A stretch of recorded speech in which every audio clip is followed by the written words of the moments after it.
ಓಂ ಶಾಂತಿ. ಇಂದಿನ ಮುರಳಿ ದಿನಾಂಕ 8 ಜನವರಿ 2026. मुरली महावाक्यಗಳು मीठे बच्चे, कभी भी मिथ्या अहंकार में नहीं आओ, इस रथ का भी पूरा पूरा रिगार्ड रखो. ಮಧುರ ಮಕ್ಕಳೇ, ಎಂದಿಗೂ ಕೂಡ ಮಿಥ್ಯಾ ಅಹಂಕಾರದಲ್ಲಿ ಬರಬಾರದು.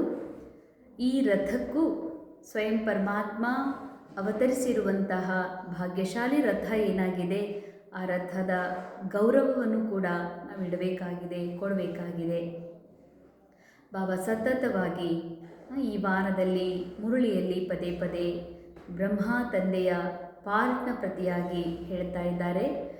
ಬ್ರಹ್ಮ ಬಾಬಾ ಶಿವತಂದೆಯ ಸಮಾನ ಒಂದು ಚೇತನ ಅವಸ್ಥೆಯನ್ನು ತಲುಪಿದ್ದಾರೆ. ಬ್ರಹ್ಮ ಬಾಬಾ ಏನು ರಥ ಇದೆ, ಅದು ಕೇವಲ ಬ್ರಹ್ಮರವ್ರದ್ದಷ್ಟೇ ಅಲ್ಲ, ಅದರೊಳಗೆ ಶಿವಬಾಬಾ ಬರೋದ್ರಿಂದ ಅದು ಶಿವನ ರಥವೂ ಕೂಡ ಆಗಿದೆ, ಭಗವಂತನ ರಥವೂ ಆಗಿದೆ.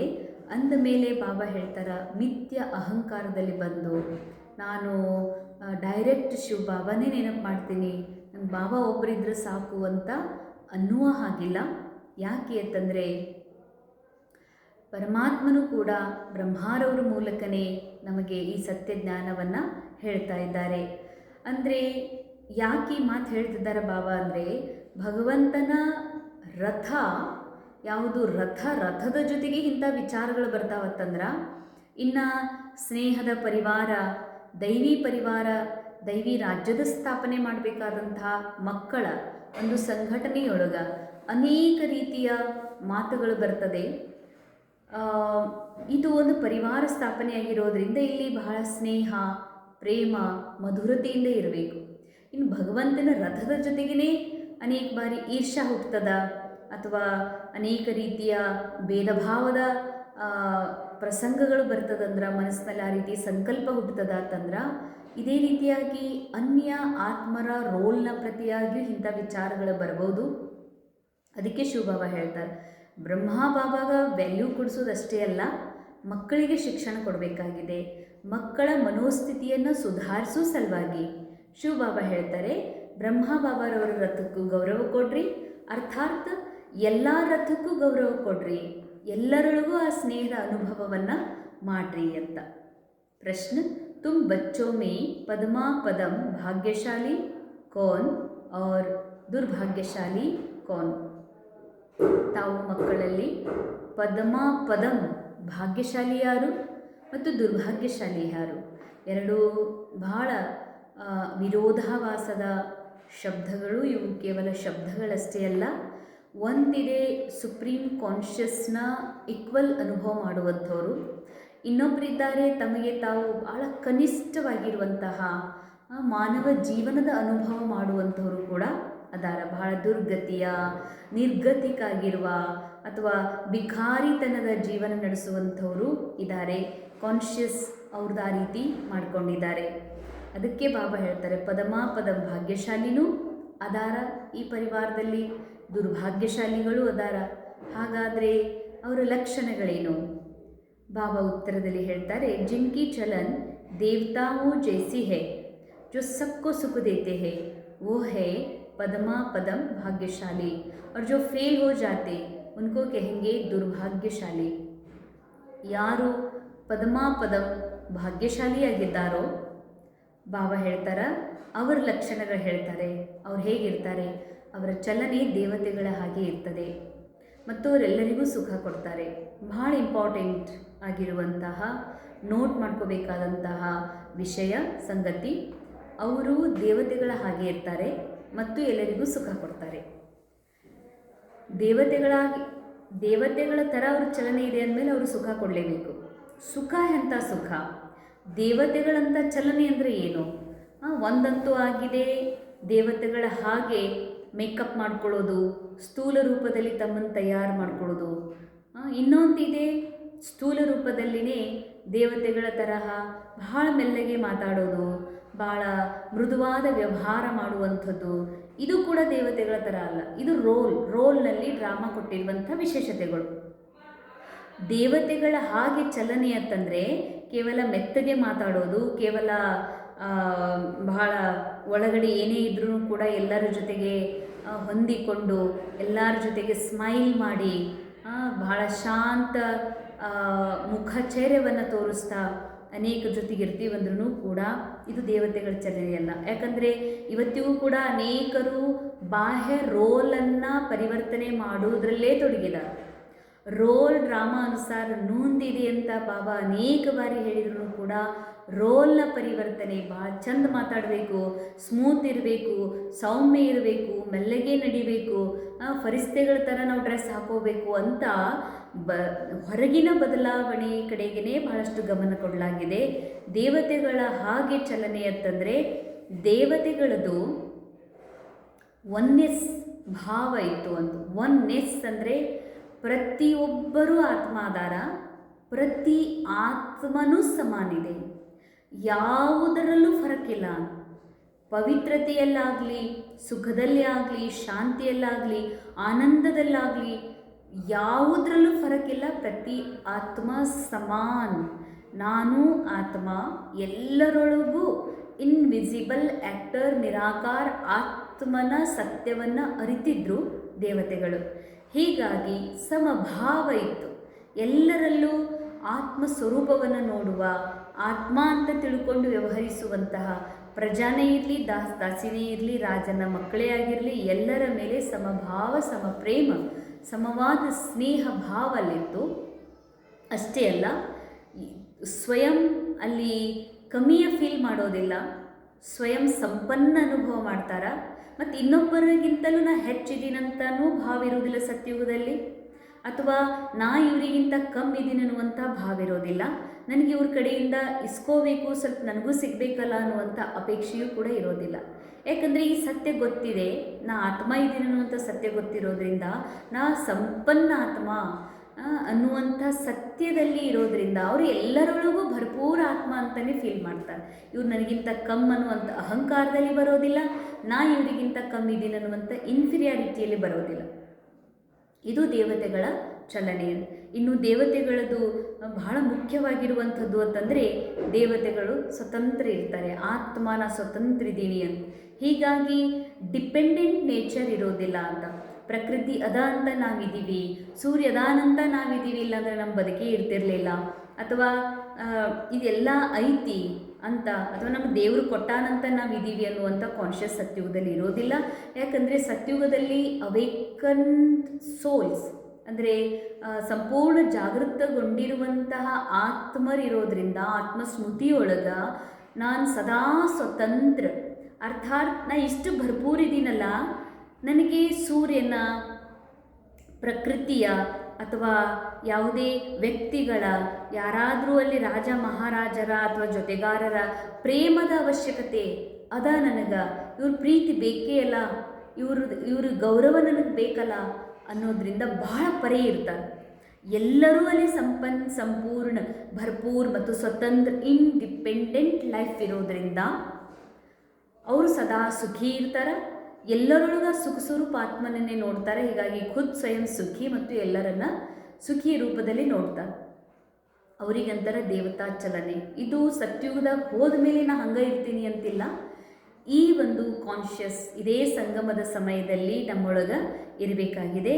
ಇದಕ್ಕೆ ಹೇಳ್ತಾರೆ ಬಾಬಾ, ದೇವತೆಗಳ ಹಾಗೆ ಚಲನೆ ಮತ್ತು ಎಲ್ಲರಿಗೂ ಸುಖ ಕೊಡುವಂಥವ್ರು, ಅರ್ಥಾತ್ ಎಲ್ಲರೊಳಗ ಅವ್ರ ಪಾರ್ಟಲ್ಲಿ ಪೇಷಂಟ್ ಆಗಿರಲಿ, ಪಾರ್ಟ್ ಒಳಗೆ ಕಮ್ಮಿ ಧನ ಉಳ್ಳವರೇ ಆಗಿರಲಿ, ಪಾರ್ಟ್ ಒಳಗೆ ಆಲಸ್ಯ ಇರಲಿ, ಅದು ನನಗೆ ಫರಕ್ ಬೀಳೋದಿಲ್ಲ. ಪಾರ್ಟ್ ಒಳಗೆ ಅವ್ರು ಏನೇ ಇದ್ರೂ ಕೂಡ ಹೆಚ್ಚು ಕಡಿಮೆ ಒಳಗಡೆ ಇರುವ ಆತ್ಮ ಸುಖಿ ಎನ್ನುವಂಥ ಸತ್ಯ ಗೊತ್ತಿರೋದ್ರಿಂದ ಆ ಸುಖ ಸ್ವರೂಪನನ್ನೇ ಯಾವಾಗ ನೋಡ್ತೀವಿ, ನಮ್ಮಿಂದ ಸುಖದ ವೈಬ್ರೇಷನ್ ಆ ಆತ್ಮನಿಗೆ ಟ್ರಾನ್ಸ್ಫರ್ ಆಗ್ತದೆ.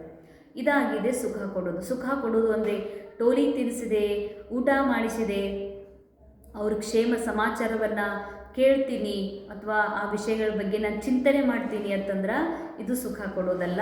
ಇದು ಇನ್ನೊಂದಿಷ್ಟು ಬಂಧನದಲ್ಲಿ ಸಿಲುಕಿಕೊಳ್ಳೋದು. ಸುಖ ಕೊಡೋದು ಅಂತಂದರೆ ಅವರ ಆತ್ಮದ ಸತ್ಯವನ್ನು ನೋಡ್ತಾ ಆ ಸತ್ಯದ ವೈಬ್ರೇಷನ್ ಅವರಿಗೆ ಟ್ರಾನ್ಸ್ಫರ್ ಮಾಡೋದು. ಕೋಯಿ ಪದ್ಮ ಯಾರು ಈ ರೀತಿ ದೇವತಾ ಚಲನಿದೆ, ಯಾರು ಇನ್ನೊಬ್ಬರಿಗೆ ಸುಖ ಕೊಡ್ತಾರೆ, ಅವರೇ ಪದಮಾಪದಂ ಭಾಗ್ಯಶಾಲಿಗಳು. ಯಾರು ಈ ವಿಷಯದಲ್ಲಿ ಫೇಲ್ ಆಗ್ತಾರೆ, ಯಾರು ಏಕತೆಯೊಳಗ ಆತ್ಮಸ್ವರೂಪದಲ್ಲಿ ಎಲ್ಲರಲ್ಲಿ ಸಮಾನ ಕಾಣುವ ಭಾವದೊಳಗ ಮತ್ತು ಸ್ವತಂತ್ರ ಆಗಿರೋ ಬದಲಾಗಿ ಪ್ರಕೃತಿಯ ಏರುಪೇರಿಗೆ ಅಥವಾ ವ್ಯಕ್ತಿಯ ಭಾವನೆಗಳಿಗೆ ಮಾತುಗಳಿಗೆ ಪ್ರಭಾವಿತ ಆಗ್ತಾರೆ, ಅರ್ಥಾತ್ ಫೇಲ್. ಯಾರು ಫೇಲ್ ಆಗ್ತಾರ ಅವರೇ ದುರ್ಭಾಗ್ಯಶಾಲಿಗಳು. ಸತ್ಯ ಭಗವಂತನಿಂದ ಆತ್ಮ ಜಾಗೃತಿಯಾದ ಮೇಲೂ ಕೂಡ ಮತ್ತೆ ಪರವಶ ಆಗ್ತಾರಂತಂದರೆ ಅವರೇ ದುರ್ಭಾಗ್ಯಶಾಲಿ. ಕೋಯಿ ಮಹಾನ್ ದುರ್ಭಾಗ್ಯಶಾಲಿ ಬನ್ ಜಾತೆ. ಇನ್ನು ಕೆಲವರಂತೂ ಮಹಾನ್ ದುರ್ಭಾಗ್ಯಶಾಲಿ ಅಂದರೆ ಅಷ್ಟು ತಮಗೆ ತಾವು ದೇಹ ಅಂತ ತಿಳ್ಕೊತಾರ, ಅಷ್ಟೊಂದು ಕೆಲಸ ಕಾರ್ಯಗಳಲ್ಲಿ ಸಿಕ್ಕಾಕೊಳ್ತಾರ, ಇಲ್ಲಿರೋದು ಎಲ್ಲ ಸತ್ಯ ಅಂದ್ಕೊಳ್ತಾರ, ಹೆಜ್ಜೆ ಹೆಜ್ಜೆಲ್ಲೂ ದುಃಖದ ಅನುಭವ, ಹೆಜ್ಜೆ ಹೆಜ್ಜೆಲ್ಲೂ ಅಪಮಾನದ ಫೀಲಿಂಗ್ ಮಾಡ್ತಾರ. ಬಹಳ ಕಮ್ಮಿ ಕೊರತೆ ಏನದ, ಹಿಂಗಿದ್ದಿದ್ದು ಸರಿ ಇರ್ತಿತ್ತು, ಇವರೊಬ್ರು ಹಿಂಗದಾರ ಹಿಂಗಾರ, ಕಂಪ್ಲೇಂಟ್ ನೇಚರ್. ಅದಕ್ಕೆ ಬಾಬಾ ಅಂತಾರ ಅವರಿಗೆ ಮಹಾನ್ ದುರ್ಭಾಗ್ಯಶಾಲಿ ಅಂತಾರ. ಸತ್ಯ ಗೊತ್ತಿದ್ದೂ ಸಹ ನಾಟಕವನ್ನು ರಿಯಲ್ ಅಂದ್ಕೊಂಡು ನಾಟಕವನ್ನು ನಾಟಕದ ಹಾಗೆ ನೋಡದೆ ತನ್ನ ಸತ್ಯ ಆನಂದ ಸ್ವರೂಪವನ್ನು ಮರೆತು ಸ್ವತಂತ್ರ ಆಗಿರುವುದನ್ನು ಮರೆತು ಯಾರು ದೇಹದಲ್ಲಿ ಸಿಕ್ಕಾಕೊಂಡು ದೇಹದ ಜಗತ್ತಿನ ದುಃಖವನ್ನು ನನ್ನ ದುಃಖ ಅಂತ ಅನುಭವ ಮಾಡ್ತಾರೆ ಅವರೇ ದುರ್ಭಾಗ್ಯಶಾಲಿ. ಸಬ್ಕೋ ದುಃಖ ದೇತೆ ರೇತೆ. ಹೀಗಾಗಿ ಅವರು ದುಃಖಿ ಇರ್ತಾರ, ಎಲ್ಲರಿಗೂ ದುಃಖನೇ ಕೊಡ್ತಾರೆ. ಮನೆಯೊಳಗಿರಲಿ, ಪರಿವಾರದಾಗಿರಲಿ, ಯಾರೇ ಆಗಲಿ ಎಲ್ಲರಿಗೂ ಅವರು ದುಃಖಿ ಮನಸ್ಸು, ದುಃಖಿ ರೋಲ್, ದುಃಖನೇ ಕೊಡ್ತಾರೆ. ಸುಖ ದೇನಾ ಜಾನ್ತೆ ಹಿ ನಹಿ ಅಂಡರ್ಲೈನ್. ಅವ್ರಿಗೆ ಸುಖ ಕೊಡೋದು ಗೊತ್ತೇ ಇರುವುದಿಲ್ಲ, ಅವರು ದುಃಖನೇ ಕೊಡ್ತಾರೆ. ಬಾಬಾ ಕೇತೆ ಹೇ ಬಚ್ಚೆ ಅಪ್ನಿ ಅಚ್ಚಿ ರೀತಿ ಸಂಭಾಲ್ ಕರೋ, ಸಬ್ಕೋ ಸುಖದೋ ಲಾಯಕ್ ಬನಾವ್. ಮಕ್ಕಳೇ, ಇಲ್ಲಿ ಚೆನ್ನಾಗಿ ತಮ್ಮನ್ನು ಸಂಭಾಲನೆ ಮಾಡ್ಕೊಡ್ರಿ ಅಂದರೆ ಈ ಮನಸ್ಸಿನ ಸಂಭಾಲನೆ ಮಾಡಿರಿ, ಅಥವಾ ಆತ್ಮಸ್ಥಿತಿಯ ನಗಿರಿ, ಆತ್ಮಸ್ಥಿತಿ ಕೆಳಗಿಳಿಲಾರ್ದಂಗೆ ನಿಮ್ಗೆ ನೀವು ಸಂಭಾಲನೆ ಮಾಡಿಕೊಡ್ರಿ, ಇದು ಜರೂರಿ ಅದ. ಲೇಬರ್ ಏನು ಮಾಡ್ತಾ ಇದ್ದಾರ, ಕೆಡಿಸ್ತಾರ, ಹಾಂ ರೋಲ್ದು ಲಕ್ಷ್ಯ ಇದೆ, ರೋಲ್ನ ಮನಸ್ಸಿನ ಲಕ್ಷ್ಯ ಇದೆ, ಹಿಂಗೆ ಮಾಡಿದ್ರು ಇದು ಕೆಡಿಸ್ಬಿಟ್ರು ಹಿಂಗದ ಅಂತಂದ್ರೆ ಬಾಬಾ ಹೇಳ್ತಾರ ಇದು ನಿನ್ನ ಕೆಲಸ ಅಲ್ಲ, ನಿನ್ನ ಕೆಲಸ ನಿನ್ನ ಅವಸ್ಥಾ ಕೆಳಗೆ ಬೀಳಾರ್ದಂಗೆ ಸಂಭಾಲನೆ ಮಾಡ್ಕೊಳ್ಳೋದೇ ನಿನ್ನ ಮುಖ್ಯ ಕೆಲಸ ಅದ. ಅದಕ್ಕೆ ನಿನಗೆ ನೀನು ಚೆನ್ನಾಗಿ ಸಂಭಾಲನೆ ಮಾಡ್ಕೊ, ಎಲ್ಲರಿಗೂ ಸುಖ ಕೊಡ್ರಿ ಮತ್ತು ಎಲ್ಲರಿಗೂ ಯೋಗ್ಯ. ಎದಕ್ಕೆ ಯೋಗ್ಯ ಮಾಡಬೇಕಾಗಿದೆ? ಅವರು ಅವರ ಒಂದು ಜೀವನ್ಮುಕ್ತ ಸ್ಥಿತಿಯ ಮತ್ತು ಈ ಸಮಯದಲ್ಲಿ ಜೀವನ್ಮುಕ್ತಿಯನ್ನು ಪ್ರಾಪ್ತ ಮಾಡ್ಕೊಳ್ಳಿಕ್ಕೆ ಅವರಿಗೂ ಯೋಗ್ಯರನ್ನಾಗಿ ಮಾಡ್ರಿ. धारणा पॉइंट्स: आपस में बहुत प्यार से चलना है, कभी भी क्रोध में आकर एक दो को आंख नहीं दिखानी है, बाबा की अवज्ञा नहीं करनी है. ಬಹಳ ಪರಸ್ಪರ ಪ್ರೇಮದಿಂದ ನಡೆಯಬೇಕಾಗಿದೆ. ಎಂದಿಗೂ ಕ್ರೋಧದಲ್ಲಿ ಬಂದು ಒಬ್ರಿಗೊಬ್ಬರು ಕಣ್ಣು ಕೂಡ ತೋರಿಸ್ಬೇಡ್ರಿ ಅಂತಾರೆ ಬಾಬಾ. ಯಾಕಂದರೆ ಲಾನೇ ಇಲ್ಲ ಇನ್ನೊಬ್ಬರಿಗೆ ಕಣ್ಣು ತೋರಿಸುವಂಥದ್ದು. ಯಾಕೆ ಅಂದರೆ ಇಲ್ಲಿ ಅವ್ರವ್ರದ್ದೇ ಆದಂಥ ಫಿಕ್ಸ್ ಪಾರ್ಟ್ ಇರೋದ್ರಿಂದ ನಾವು ಇನ್ನೊಬ್ಬರ ಪಾತ್ರಧಾರಿಗಳ ಮೇಲೆ ಹಕ್ಕು ಚಲಾಯಿಸ್ತೀನಿ ಅನ್ನುವಂಥ ಲಾ ಈ ನಾಟಕದಲ್ಲೇ ಇಲ್ಲ. ಅಂದಮೇಲೆ ಈ ಥರ ಇನ್ನೊಬ್ಬರಿಗೆ ಕಣ್ಣು ತೋರಿಸಿ ಇನ್ನೊಬ್ಬರಿಗೆ ಜೋರು ಮಾಡಿ ಅವರ ಒಂದು ಈ ಥರ ಮಾಡುವಂಥ ಚಲನೆಯಿಂದ ಯಾವ ಶ್ರೀಮತ ಬಾಬಾ ಕೊಟ್ಟಿದ್ದಾರಲ್ಲ ಅದರ ಅವಜ್ಞೆ ಮಾಡಿದಂತೆ ಹಾಗೆ ಮಾಡಬೇಡ್ರಿ. ಸೆಕೆಂಡ್ ಪಾಯಿಂಟ್: ಪಾಸ್ ವಿದ್ ಆನರ್ ಬನ್ನೆ ಕೆ ಲಿಯೆ ಪಢಾಯಿ ಬುದ್ಧಿ ಮೇ ರಖನೆ ಹೈ. ಪಾಸ್ ವಿದ್ ಆನರ್, ಪ್ರತಿ ಘಟನೆಯೊಳಗಿದು ಘಟನೆ ಎನ್ನುವ ಸತ್ಯವನ್ನು ಅರಿತು ನಾ ಆತ್ಮ ಇದೀನಿ ಅನ್ನುವ ಒಂದೇನು ಪರೀಕ್ಷೆಯಲ್ಲಿ ಪಾಸ್ ಆಗಬೇಕಾಗಿದೆ. ಅದಕ್ಕಾಗಿ ಬುದ್ಧಿಯಲ್ಲಿ ಸದಾ ಈ ವಿದ್ಯೆ ಇರಲಿ ಅಂತಾರೆ ಬಾಬಾ. चैतन्य लाइट हाउस बनना है, दिन रात बुद्धि में ज्ञान घूमता रहे.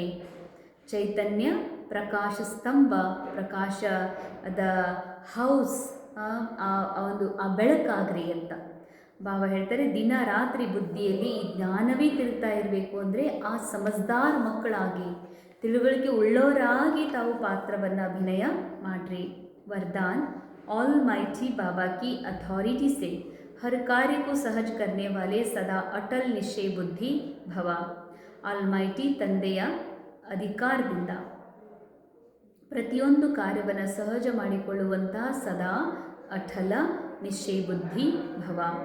हम सबसे श्रेष्ठ ऑलमाइटी बाबा की ಅಥಾರಿಟಿ से सब कार्य करने वाले हैं. ನಾವೆಲ್ಲರೂ ಏನು ಅಥಾರಿಟಿ ಸರ್ವಶ್ರೇಷ್ಠ ಆಲ್ಮೈಟಿ ಬಾಬಾರ ಅಥಾರಿಟಿ ಅನುಸಾರ ನಾವೆಲ್ಲ ಕೆಲಸವನ್ನು ಎಲ್ಲ ಕಾರ್ಯಗಳನ್ನು ಮಾಡ್ತಾ ಇದ್ದೀವಿ. ಇತನಾ ಅಟಲ್ ನಿಶ್ಚಯ ಹೋ ಜೋ ಕೋಯಿ ಠಾಲ್ ನಾ ಸಖೆ, ಸ್ವಯಂ ಭಗವಂತನ ಸರ್ವಶಕ್ತಿವಂತನ ಶಕ್ತಿಯಿಂದ ಈ ಕಾರ್ಯ ನಡೀತಾ ಇದೆ ಅನ್ನುವ ಈ ಅಠಲ, ಈ ಅಲಗಾಡಿಸಲಾರದಂತಹ ಸತ್ಯ ಇದು. ಈ ಸತ್ಯದ ಮೇಲೆ ನಿಮಗೆ ನಿಶ್ಚಯ ಇರಲಂತಾರೆ ಬಾಬಾ. ಮಾಡಲ್ಪಟ್ಟ ನಾಟಕ ಭಗವಂತನ ವಿಧಿಯ ಅನುಸಾರವೇ ಇದು ನಡೀತಾ ಇದೆ. ಅದಕ್ಕೆ ಕೇವಲ ಈ ರೋಲ್ ನಿಮಿತ್ತಿದೆ. ಇದನ್ನು ನೋಡಲಿಕ್ಕೆ ನಾ ಆತ್ಮ ನಿಮಿತ್ತಿದ್ದೀನಿ. ನಾ ಮಾಡೀನಿ, ನಾ ಸೆಂಟ್ರ್ ಕಟ್ಸೀನಿ, ನಾ ದೊಡ್ಡದು ಮಾಡೀನಿ, ಸೇವಾ ಮಾಡೀನಿ, ಇದು ಅಜ್ಞಾನ. ಅದಕ್ಕೆ ಬಾಬಾ ಅಂತಾರೆ ಸರ್ವಶಕ್ತಿವಂತನ ಅಥಾರಿಟಿಯಿಂದ ಈ ಜಗತ್ತು ನಡೀತಾ ಇದೆ, ಕಾರ್ಯ ನಡೀತಾ ಇದೆ. ಇದು ಬಹಳ ಅಠಲ ನಿಶ್ಚಯ, ಪಕ್ಕ ಇದು ಅಲಗಾಡಬಾರ್ದಂತಾರೆ ಬಾಬಾ. ಕೊಯ್ ಬಿ ಬಡ ಕಾರ್ಯಕರ್ತೆ ಅತಿ ಸಹಜ ಅನುಭವ ಕರೆಯಲಿ. ಇದು ಬಾಬನ ಕಾರ್ಯ ಬಾಬನೇ ಮಾಡಿಸ್ತಿದ್ದಾರನ್ನುವಂಥದ್ದಿತ್ತು ಅಂದರೆ ಎಂತಹ ದೊಡ್ಡ ಕಾರ್ಯವೂ ಕೂಡ ಬಹಳ ಸಹಜ ಆಗ್ತದೆ. ಜೈಸೆ ಆಜ್ಕಲ್ ಸೈನ್ಸ್ನೇ ऐसी ಮಷಿನರಿ ತಯಾರು ಕಿ ಹೈ ಜೋ ಕೋಯಿ ಭಿ ಪ್ರಶ್ನೆ ಕಾ ಉತ್ತರ ಸಹಜ ಮಿಲ್ ಜಾತಾ. ಇವತ್ತು ಇಂಥ ಒಂದು ಮಷಿನರಿ ತಯಾರು ಮಾಡಿದಾರ.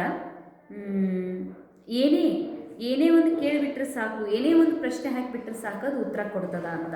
ಇವತ್ತು ನಾವು ನೋಡ್ತೀವಿ AI ಜಗತ್ತಿನೊಳಗೆ ಇವತ್ತು ChatGPT ಇರ್ಬೋದು, AI ಇರ್ಬೋದು, ಜೆಮಿನಿ ಇರ್ಬೋದು, ಏನೆಲ್ಲ ಅದಾವ.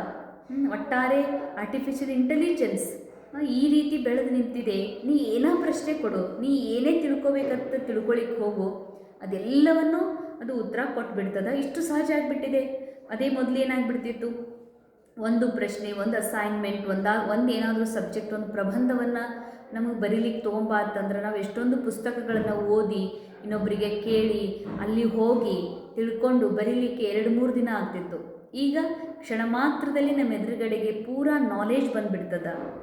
ದಿಮಾಗ್ ಚಲಾನೆ ಸೆ ಚೂಟ್ ಜಾತೆ. ಇದನ್ನು ಭಾಳ ತಲೆ ಕೆಡಿಸ್ಕೊ, ಒಂದು ಸಣ್ಣ ವಿಷಯ ತಿಳ್ಕೊಳ್ಳಿಕ್ಕೆ ಏನು ಇಷ್ಟು ತಲೆ ಕೆಡಿಸ್ಕೊಳ್ತಿದ್ವಿ, ಅದರಿಂದ ಉಳಿತೀವಿ. ऐसे ऑलमाइटी अथॉरिटी को सामने रखेंगे तो सब प्रश्नों का उत्तर सहज मिल जाएगा. ಎಲ್ಲಿ ಈ ಆರ್ಟಿಫಿಷಿಯಲ್ ಮೀ ನಾನು ಅಂದರೆ ಈ ರೋಲ್ ಎದುರುಗಡೆ ಬರ್ತದ, ಅಲ್ಲಿ ಕಾರ್ಯ ಕಠಿಣ ಆಗಲೇಬೇಕು. ಎಲ್ಲಿ ನೀವು ಸರ್ವಶಕ್ತಿವಂತನ ಶಕ್ತಿಯಿಂದ ಈ ಕಾರ್ಯ ನಡೀತಾ ಇದೆ, ಇದು ಕೇವಲ ಟಚ್ ಮಾಡೋದಷ್ಟೇ, ನಿಮಿತ್ತ ಮಾತ್ರ ನಾನಿದ್ದೀನಿ, ಇದು ಬಾಬನ ಕಾರ್ಯ ಬಾಬನೇ ಮಾಡಿಸ್ತಿದ್ದಾರನ್ನುವಂಥದ್ದು ಒಂದು ವೇಳೆ ನಿಶ್ಚಯ ಇದ್ದಿದ್ರೆ ನೀನು ಎಲ್ಲ ಪ್ರಶ್ನೆಗೆ ಉತ್ತರ ಸಿಕ್ಬಿಡ್ತದಂತ ಹೇಳ್ತಾರೆ ಬಾಬಾ. तो सहज मार्ग की अनुभूति होगी. ಈ ಮಾರ್ಗ, ಈ ಅಧ್ಯಾತ್ಮ ಮಾರ್ಗ, ಈ ಯೋಗಿ ಜೀವನದ ಮಾರ್ಗ ಏನಿದೆ ಬಹಳ ಸಹಜದ ಅನುಭವ ಆಗ್ತದೆ. ಅದಕ್ಕೆ ಬಾಬಾ ಹೇಳ್ತಾರೆ, ಯಾರಿಗೆ ನಾ ಮಾಡ್ತೀನಿ ಅನ್ನೋದಿರ್ತದ ಅವರು ಬ್ರಹ್ಮಕುಮಾರ್ ಜೀವನದೊಳಗೂ ಕೂಡ ಬಹಳ ಹೊರೆ ಅನುಭವ ಮಾಡ್ತಿದ್ದಾರೆ. ನಾವು ಏನು ಮಾಡಿವಂತ ಯಾರಿಗೂ ಗೊತ್ತಿಲ್ಲ, ನಾವು ಏನು ಮಾಡಿದ್ದು ನೀರು ಹಾಕಿದಂಗೆ, ಏನೂ ಮಾಡಲಾರ್ದವ್ರಿಗೆ ಭಾಳ ಮಹತ್ವದ ಅಂತ ಕರ್ತಾಪನದ ಭಾನದ ಹೊರೆಯೊಳಗೆ ಅನೇಕ ಜನ ಸಿಕ್ಕಾಕೊಂಡಾರ. ಯಾಕಂದರೆ ಈ ನಿಶ್ಚಯ ಇಲ್ಲ, ಇದು ಭಗವಂತನ ಕಾರ್ಯ ಭಗವಂತನೇ ಮಾಡಿಸ್ತಿದ್ದಾರ, ಅವನೇ ಮಾಡಿಸಿದ್ರಲ್ಲಿ ನಂದು ಅನ್ನುವಂಥದ್ದೇನೂ ಇಲ್ಲ ಅಂತ. ಸ್ಲೋಗನ್ ಏಕಾಗ್ರತಾ ಕಿ ಶಕ್ತಿ ಪರವಶ ಸ್ಥಿತಿ ಕೋ ಭಿ ಪರಿವರ್ತನ ಕರ್ ದೇತೆ ಹೈ. ಏಕಾಗ್ರತೆಯ ಶಕ್ತಿಯು ಪರವಶ ಆಗಿರುವಂಥ ಸ್ಥಿತಿಯನ್ನು, ಅವಸ್ಥೆಯನ್ನು ಕೂಡ ಪರಿವರ್ತನೆ ಮಾಡಿಬಿಡ್ತದ. ಪರಿವರ್ತನೆ ಯಾರ ಮೇಲೆ? ಏಕಾಗ್ರತೆ ಎದರ ಮೇಲೆ? ಸ್ವಯಂನ ಸತ್ಯದ ಮೇಲೆ. ಎಷ್ಟೆಷ್ಟು ನಾ ಆತ್ಮ ಆಗಿರುವೆ ಎನ್ನುವಂಥ ಸತ್ಯದ ಅನುಭವ ಮತ್ತು ಆ ಸತ್ಯದ ಕಡೆಗೆ ಬುದ್ಧಿ ಮನಸ್ಸು ಏಕಾಗ್ರ ಆಗ್ತದೋ, ಒಂದು ವೇಳೆ ಬುದ್ಧಿ ಮನಸ್ಸು ಪರವಶ ಆಗಿದ್ರೂ ಕೂಡ, ಸ್ಥಿತಿ ಪರವಶ ಆಗಿದ್ರೂ ಕೂಡ ಅಲ್ಲಿ ಏನಾಗ್ತಂತಾರೆ ಬಾಬಾ, ಪರಿವರ್ತನೆ ಅವಶ್ಯ ಆಗಲೇಬೇಕು. ಅವ್ಯಕ್ತಿಶಾರೆ ಈ ಅಂತಿಮ ಮಾಸದೊಳಗೆ, ಈ ಅವ್ಯಕ್ತಿ ಮಾಸದಲ್ಲಿ ಬಂಧನ್ಮುಕ್ತರಾಗಿ ಜೀವನ್ಮುಕ್ತ ಸ್ಥಿತಿ ಅನುಭವವನ್ನು ಮಾಡ್ರಿ. ಬ್ರಾಹ್ಮಣ ಜೀವನದ ಮಜಾ ಜೀವನ್ಮುಕ್ತಿ ಸ್ಥಿತಿ ಮೇ ಹೈ. ಬ್ರಾಹ್ಮಣ ಜೀವನದ ಮಜಾ ಜೀವನ್ಮುಕ್ತ ಸ್ಥಿತಿ ಅನುಭವ ಮಾಡೋದ್ರಲ್ಲಿದೆ ಅಂತಾರೆ ಬಾಬಾ. ನ್ಯಾರ ಬನ್ನ ಅರ್ಥಾತ್ ಮುಕ್ತ ಬನ್ನ. ನ್ಯಾರ ಆಗುವುದಂದ್ರೇನು? ನ್ಯಾರ ಅರ್ಥಾತ್ ನಾನು ಅಕ್ಕೋರಲ್ಲ, ರೇಣುಕಾ ಅಲ್ಲ, ನಾ ಬ್ರಹ್ಮಕುಮಾರಿನೂ ಅಲ್ಲ, ನಾನು ನಿರಾಕಾರ ಬಾಪ್ ಸಮಾನ ಆತ್ಮ ಇದ್ದೀನಿ. ಇದು ನ್ಯಾರ. ನ್ಯಾರ ಆಗೋದು ಅಂದರೆ ರೋಲ್ನ ಎಲ್ಲ ಪ್ರಭಾವದಿಂದ ಮುಕ್ತ. ಈ ಪಾತ್ರದ ಎಲ್ಲ ಜಂಜಾಟ್ ಸಂಸಾರದಿಂದಲೂ ಏನಾದೆ, ನಾನು ಮುಕ್ತ. तो संस्कार के ऊपर भी झुकाव नहीं. ಸಂಸ್ಕಾರಗಳ ಮೇಲೂ ನಿಮ್ದು ಎಳೆತ ಸೆಳೆತ ಇರಬಾರ್ದು. ಅಂದರೆ ನನಗೆ ಈ ಥರ ಸ್ವಭಾವ ಐತಿ, ನನಗೆ ಹಿಂಗೆ ಸಂಸ್ಕಾರ, ನನಗೆ ಯಾಕೋ ನನಗೆ ಹಿಂಗೆ ಆಗ್ತದ ಹಂಗೆ ಆಗ್ತದ ಅಂತಿಲ್ಲ. ಕ್ಯಾ ಕರು ಕೆಸೆ ಕರು ಕರ್ನಾ ನಹಿ ಚಾತೆ ಥೆ, ಎಂದು ಹಿಂಗೂ ಆಗಬಾರ್ದು. ಏನು ಮಾಡಲಿ ಹೆಂಗೆ ಮಾಡಲಿ, ನನಗೆ ಹಿಂಗೆ ಮಾಡ್ಬೇಕಂತಿರಲಿಲ್ಲ ಆದ್ರೆ ಹಂಗೆ ಆಗ್ಬಿಡ್ತು ನೋಡು, ಎಷ್ಟು ಅಂದ್ಕೊಂಡಿದ್ದೆ ಹಿಂಗೆ ಆಗಬಾರ್ದತ್ತ ಹಂಗೆ ಆಯಿತು. ಇದಕ್ಕಂತಾರ ಜೀವನ ಬಂಧನ. ಹಿಂಗೆ ಅಂದ್ಕೊಂಡಿದ್ದೆ ಹಂಗೆ ಅಂದ್ಕೊಂಡಿದ್ದೆ, ಹಿಂಗೆ ಅಂದ್ಕೊಂಡಂಗೆ ಆಗಲಿಲ್ಲ, ನಾ ಹಿಂಗೆ ಅಂದ್ಕೊಂಡೇ ಇರಲಿಲ್ಲ ಹಿಂಗಾಯಿತು. ಇದು ಜೀವನ ಬಂಧನ. ಯಾಕಂದರೆ ಡ್ರಾಮಾದ ದಾತ ಡೈರೆಕ್ಟರ್ನ ಡ್ರಾಮಾದ ಮೇಲೆ ನಿಮ್ಗೆ ನಿಶ್ಚಯ ಇಲ್ಲ. ಡ್ರಾಮಾದ ಘಟನೆಗಳನ್ನು ಡೈಲಾಗ್ಸ್ ಏನು ನಿಮಗೆ ಸಿಕ್ಕಿದವು ಪಾತ್ರಕ್ಕೋ ಅದನ್ನು ಸ್ವೀಕಾರ ಮಾಡ್ತಾ ಇಲ್ಲ. ಹೇಗಿದೆಯೋ ಹಾಗೆ ಎಕ್ಸೆಪ್ಟೆನ್ಸ್ನ ಕೊರತೆ ಇರೋದ್ರಿಂದನೇ ಹೀಗೆ ಇರಬಾರ್ದಾಗಿತ್ತು, ಹಾಗಿರಬೇಕಾಗಿತ್ತು, ಹಂಗಾಗಬೇಕಾಗಿತ್ತು ಅಂತ ಯಾಕೆ ಈ ಮನಸ್ಸು ಅಂತದತ್ತಂದ್ರೆ ಇನ್ನೂ ನಿಶ್ಚಯ ಇಲ್ಲ, ಇದು ಮಾಡಲ್ಪಟ್ಟ ನಾಟಕ ಇದೆ, ಇನ್ನೂ ಈ ರೀತಿ ಭ್ರಮೆ ಇದೆ, ಆಗಿ ಹೋಗಿದ್ದು ಡ್ರಾಮಾ ನಾವು ಮಾಡಲಾರ್ದೇ ಆಗ್ತದೇನು ಅಂತ ಅನ್ನುವಂಥ ಅಜ್ಞಾನಿ ಮನಸ್ಸು ಕೂಡ ಇದೆ. ಅದಕ್ಕೆ ಬಾಬಾ ಹೇಳ್ತಾರೆ ಇವೆಲ್ಲ ಜೀವನ ಬಂಧನ ಅಂತಾರೆ ಬಾಬಾ. ಇಷ್ಟ ಇರಲಿಲ್ಲ, ಚಲೋ ಅನಿಸ್ತು ಮಾಡಿಬಿಟ್ಟೆ, ಶಿಕ್ಷೆ ಕೊಡೋ ಬದಲಾಗಿ ಕ್ರೋಧ ಮಾಡಿಬಿಟ್ಟೆ, ಇದೇ ಜೀವನ ಬಂಧನ ಸ್ಥಿತಿ. ಬ್ರಾಹ್ಮಣ್ ಅರ್ಥಾತ್ ಜೀವನ್ ಮುಕ್ತ. ಅಂಡರ್ಲೈನ್, ಬ್ರಹ್ಮಕುಮಾರ್ ಕುಮಾರಿಯರು ಕೋಟಿಗಟ್ಟಲೆ ಅದಾರ, ಬ್ರಾಹ್ಮಣರು ಕೋಟಿಗಟ್ಟಲೆ ಇಲ್ಲ, ಬಹಳ ಕಡಿಮೆ ಸಂಖ್ಯೆಯೊಳಗದಾರ. ಯಾಕೆ? ಬ್ರಾಹ್ಮಣ ಅಂದರೆ ಜೀವನ್ ಮುಕ್ತ ಅವಸ್ಥಾ ಅಂತಾರೆ ಬಾಬಾ. ಕವಿ ಭಿ ಐಸಾ ಕಿಸಿ ಬಂಧನ ಮೇ ಬಂದ್ ನಹಿ ಸಕ್ತೆ. ಬ್ರಾಹ್ಮಣರು ಎಂದಿಗೂ ಕೂಡ ಯಾವ ಬಂಧನದಲ್ಲೂ ಕೂಡ ಸಿಲುಕಿಕೊಳ್ಳೋಕ್ಕೆ ಸಾಧ್ಯನೇ ಇಲ್ಲ. ಬ್ರಾಹ್ಮಣ ಅಂದ್ರೇ ನಿರಾಕಾರ ಅವಸ್ಥೆಯಲ್ಲಿರೋರು. ಬ್ರಾಹ್ಮಣ ಅಂತಂದರೆ ಅಚ್ಯುತ್, ಅನ್ಟಚ್ಡ್. ಅವರು ದೇಹದ ಜಗತ್ತು, ದೇಹದ ಸಂಸ್ಕಾರಗಳು, ದೇಹದ ಮಾತುಗಳು, ಈ ದೇಹದ ಪ್ರಪಂಚವನ್ನು, ನಾಟಕವನ್ನು ರಿಯಲ್ ಫೀಲ್ ಮಾಡೋರಲ್ಲ. ಇದರಿಂದ ನ್ಯಾರ ಆಗಿರುವಂಥವರು, ನ್ಯಾರ ಸ್ಥಿತಿಗೇ ಬ್ರಾಹ್ಮಣ ಸ್ಥಿತಿ ಅಂತ ಹೇಳಲಾಗ್ತದ. ಬ್ರಾಹ್ಮಣರೇ ಅರ್ಥಾತ್ ಜೀವನ್ ಮುಕ್ತ. ಕಭಿ ಭಿ ಐಸಾ ಕಿಸಿ ಬಂಧನ ಮೇ ಬಂದ್ ನಹಿ ಸಕ್ತೆ. ಬ್ರಾಹ್ಮಣರೆಂದಿಗೂ ಯಾವ ಬಂಧನದಲ್ಲಿ ಸಿಲುಕೊಳ್ಳಿಕ್ಕೆ ಸಾಧ್ಯ ಇಲ್ಲ. ಭಲೆ ಸಮರ್ಪಿತ ಇರ್ಬೋದು, ಬ್ರಹ್ಮಕುಮಾರ್ ಕುಮಾರಿ ಜೀವನ ಇರ್ಬೋದು, ಎಲ್ಲರೂ ತಮ್ಮ ತಾವು ಬ್ರಾಹ್ಮಣ ಅಂತ ಹೇಳ್ಕೋತಾರೆ. ಯಾಕಂದರೆ ಅದೊಂದು ಹೈಯೆಸ್ಟ್ ಲೆವೆಲ್ ಅವಸ್ಥಾ. ಬ್ರಾಹ್ಮಣ ಅಂದರೆ ಒಂದು ಅವಸ್ಥಾ. ಹೀಗಲ್ಲ ಯಾರು ಬ್ರಹ್ಮ ಬಾಬನ ಮಕ್ಕಳಾಗ್ತಾರ ಅವರೆಲ್ಲ ಬ್ರಹ್ಮಕುಮಾರ್ ಕುಮಾರಿ. ಇದು ಬ್ರಾಹ್ಮಣ ಟೈಟಲ್ ಎಲ್ಲರಿಗೂ ಸಿಗೋದಿಲ್ಲ. ಅಂದ್ಕೊಂಡಿರ್ಬೋದು ನಾವು ಬ್ರಾಹ್ಮಣರು ಅಂತ ತಮಗೆ ಅನ್ಕೋಬಹುದು. ಆದರೆ ಬ್ರಾಹ್ಮಣ ಅಂದರೆ ನ್ಯಾರ, ಬ್ರಾಹ್ಮಣ ಅಂತಂದರೆ ಜೀವನ್ಮುಕ್ತ ಅವಸ್ಥೆ ಉಳ್ಳಂಥವ್ರು. ಓಂ ಶಾಂತಿ. ಅನುಭವ ಮಾಡೋಣ. ನಾನು ಆತ್ಮ ಸರ್ವ ಬಂಧನಗಳಿಂದ ಸದಾ ಮುಕ್ತವಾಗಿದ್ದೇನೆ. ಇಲ್ಲಿ ನಾನು ಮಾಡುತ್ತಿರುವುದು ಏನೂ ಇಲ್ಲ. ಮಾಡಲ್ಪಟ್ಟ ನಾಟಕದಲ್ಲಿ ಸರ್ವ ಶಕ್ತಿಮಾನ್ ಭಗವಂತನ ಈ ಮಹಾನ್ ಕಾರ್ಯದಲ್ಲಿ ಭಗವಂತನೇ ಎಲ್ಲವನ್ನ ಮಾಡುತ್ತಿದ್ದಾರೆ. ಕೇವಲ ನಿಮಿತ್ತ ಮಾತ್ರ ಈ ಪಾತ್ರವು ಅಲ್ಲಿ ಭಾಗಿಯಾಗಿದೆ. ಆದರೆ ನಾನು ಪಾತ್ರವಲ್ಲ, ನಾನು ಶರೀರವೂ ಅಲ್ಲ. ನಾನು ಮನಸ್ಸಿನಿಂದಲೂ ಪರ್ಯಾದ ನಿರಾಕಾರ ಆತ್ಮನಾಗಿದ್ದೇನೆ. ನನಗೆ ಯಾವ ಬಂಧನವೂ ಬಂಧಿಸಲಾರದು, ಯಾವ ಬಿರುಗಾಳಿಯೂ ಅಲುಗಾಡಿಸಲಾರದು. ಅಷ್ಟು ಸತ್ಯ ಸ್ವರೂಪ ಆತ್ಮನಾಗಿದ್ದೇನೆ. ನಾನು ಪುನಃ ಪುನಃ ಈ ಮನಸ್ಸಿಗೆ ಸ್ಮರಣೆ ಮಾಡಿಸ್ತಾ ಇದ್ದೀನಿ. ನಾನು ಆತ್ಮ, ಡ್ರಾಮಾದಿಂದ ಪರೆ ಜೀವನ್ಮುಕ್ತ ಸ್ಥಿತಿಯ ಅನುಭವವೇ ನನ್ನ ನಿಜ ಸ್ವರೂಪ ಆಗಿದೆ. ಆದರೆ ಈ ಮನಸ್ಸು ಆಗಾಗ ಮಾಯೆಗೆ ವಶಭೂತಾಗಿ ದೇಹವೇ ನಾನೆಂಬ ಅಜ್ಞಾನದಲ್ಲಿ ಸಿಲುಕಿ ಅನೇಕ ಬಂಧನಗಳ ಅನುಭವ ಮಾಡುತ್ತಿದೆ. ಯಾಕೆ, ಏನು, ಹೇಗೆ ಅಂತ. ನಾನು ಸತ್ಯ ದಿವ್ಯ ಜ್ಞಾನವನ್ನು ಉಪಯೋಗ ಮಾಡಿಕೊಂಡು ಮತ್ತೆ ನಾನು ನನ್ನ ಮೂಲ ಸ್ಥಿತಿಗೆ ಬರುವ ಅಭ್ಯಾಸವನ್ನು ಮಾಡುತ್ತಿರುವೆನು. ಓಂ ಶಾಂತಿ, ಓಂ ಶಾಂತಿ.